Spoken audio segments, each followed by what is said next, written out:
California Gold Rush started in 1848 and was the most prolific gold rush in American history.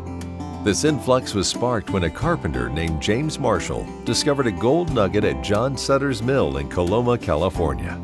Marshall and Sutter tried to keep the discovery a secret, but eventually word got out. There were many skeptics at first, but soon the story was published in newspapers, and thousands of prospective gold miners traveled to San Francisco and surrounding areas in hopes of striking it rich.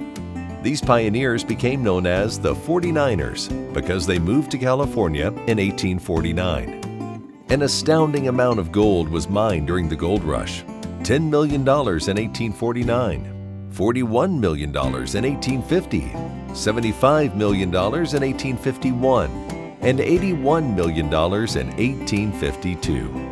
San Francisco's population grew expeditiously during this time, making it the central metropolis of the new frontier. The popularity of the gold rush accelerated California's admission to the United States as the 31st state. The California Gold Rush is considered to be one of the most remarkable events in the first half of the 19th century.